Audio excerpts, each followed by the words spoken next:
અને શિષ્ય બે એક સિક્કાની બે બાજુ હોય છે. એમ ગુરુ અને શિષ્ય બંનેનો સમાવેશ કરવામાં આવે છે. આપણે ધારીએ છીએ કે ગુરુ એટલે શું, તો કે આપણા મા બાપ છે, ગુરુ છે, એ આપણા ગુરુ માનવામાં આવે છે કે એની પાસેથી કંઈક ને કંઈક આપણને શીખવા મળે છે. એવું નથી કે નાના હોય એ પણ ગુરુ હોય અને મોટા હોય એ પણ ગુરુ.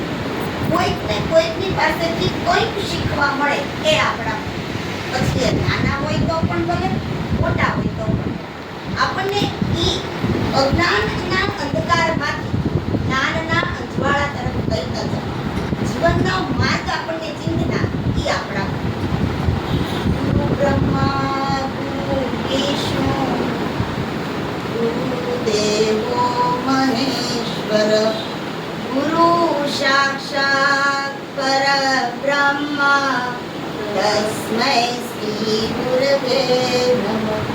આવી જ રીતના એકલવ્ય એને એના ગુરુ દ્રોણાચાર્ય, એકલવ્યને ધનુર્વિદ્યા શીખવવામાં આવે છે. જે ગુરુ દ્રોણાચાર્ય એને શીખવે છે અને એને કહે છે કે કઈ રીતે તારે શીખવું. એ ઝાડ ઉપર એક પક્ષી હોય છે, એણે એમ કીધું કે એ પક્ષી છે એની સામે ત્યારે ધ્યાન રાખી અને બાણ છોડવાનું છે, ન બીજી સાઈડ કોઈ ધ્યાન રાખવાનું નથી. માત્ર એ પક્ષી સામું ધ્યાન રાખી અને બાણ છોડવાનું છે.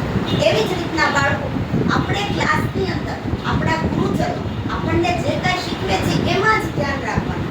બાજુવાળો છે એ શું કરે છે એની સાથે આપણે કાંઈ જોવાનું નહીં. તે લેસન કરે તોય ભલે, ન કરે તોય ભલે. આપણા ગુરુ, આપણા ટીચર કે સર આપણને જે લેસન આપે છે એમાં જ આપણું ધ્યાન હોવું જોઈએ. એવી જ રીતના સ્વામી વિવેકાનંદ અને રામકૃષ્ણ પરમહંસના ગુરુ હતા. સ્વામી વિવેકાનંદ છે એ રામકૃષ્ણ પરમહંસ પાસે ઘણું શીખ્યા છે. રામકૃષ્ણ પરમહંસ છે એ શું કહે છે કે એને મહાકાળી માં ઉપર પૂર્ણ શ્રદ્ધા હતી. એને એવું જ કીધું હતું કે ભગવાન છે. તો સ્વામી વિવેકાનંદ એવું કહે છે કે ભગવાન છે નહીં.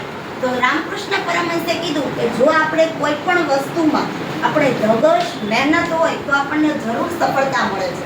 એવી જ રીતના એણે એમ કીધું સ્વામી વિવેકાનંદે કે જો ભગવાન હોય તો મને તમે ભગવાનના દર્શન કરાવો. તો રામકૃષ્ણ પરમહંસ 24 કલાક ધ્યાનમાં બેસતા હતા. એને મહાકાળી મા ઉપર પૂર્ણ શ્રદ્ધા હતી. તો તેણે એમ કીધું કે મને તો મહાકાળી માના દર્શન કરાવો. તો રામકૃષ્ણ પરમહંસે સ્વામી વિવેકાનંદને મહાકાળી માના દર્શન સાક્ષાત કરાવ્યા હતા. તો એ એટલા માટે એને રામકૃષ્ણ પરમહંસને ગુરુ માનવામાં આવે છે. તો હું બાળકો એટલું જ કહીશ કે તમારા જે ગુરુઓ છે અહીંયા જે ભણાવે કે તો કંઈક ને કંઈક એમાંથી તમે શીખજો. આજે હું એટલું જ કહું છું કે ટીચર આગળ તમે કંઈક નિયમ લેજો કે ટીચર બધું જ લેશન લાવીશ, ટીચર કહેશે એમ હું કરીશ. બરોબર? તો બધા કરશો ને એમ? કરશો ને? હા. બસ.